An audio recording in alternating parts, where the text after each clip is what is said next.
ভেটকি মাছের ভাপা করে দেখাবো। এর জন্য ম্যারিনেট করার জন্য নুন হলুদ মাখিয়ে রাখছি। এবার নুন দিচ্ছি, কিছুটা লেবুর রস দিয়ে দিচ্ছি। এবার 10 মিনিট মতো এটাকে ভালো করে মেখে ঢেকে রেখে দেবো।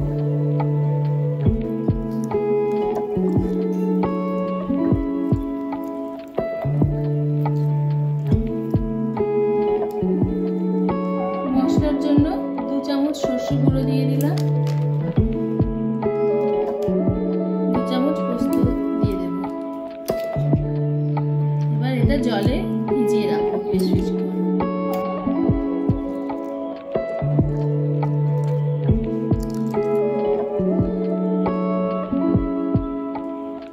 আধ মালা মতো নারকেল কুড়ে দিয়ে দিয়েছি, আর সর্ষে পোস্ত মিক্সটা আমি দিয়ে দিলাম ওর মধ্যে।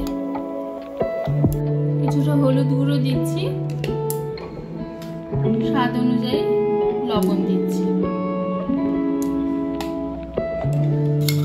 5টা লঙ্কা থেতো করে দিয়ে দিচ্ছি। লঙ্কাটা আপনারা আপনাদের স্বাদ অনুযায়ী দেবেন। এর মধ্যে বেশ কিছুটা কাঁচা তেল দিয়ে দিলাম সর্ষে। এবার এটা ভালো করে মিক্স করে নেব। এর মধ্যে 3 চামচ মতো টক দই ফেটিয়ে আমি দিয়ে দিচ্ছি। স্বাদের জন্য আধ চামচ চিনি দিয়ে দিলাম। এবার এটা ভালো করে মিক্স করে নিচ্ছি। আমার ভিডিওগুলো আপনাদের ভালো লাগলে অবশ্যই লাইক কমেন্ট শেয়ার করবেন, সাবস্ক্রাইব করলে আমার খুব ভালো লাগবে। এর মধ্যে আমি মশলাটা দিয়ে দিলাম। এগুলো খুব ভালো করে মিক্স করে নিচ্ছি প্রত্যেকটা মাছে।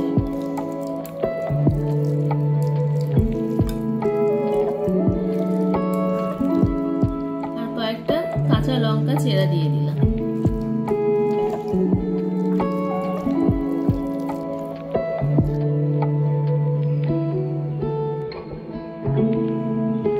মাইক্রোওয়েভের মধ্যে আমি এটা দিয়ে দিচ্ছি। প্রথমে 10 মিনিটের জন্য আমি দিয়ে দেব।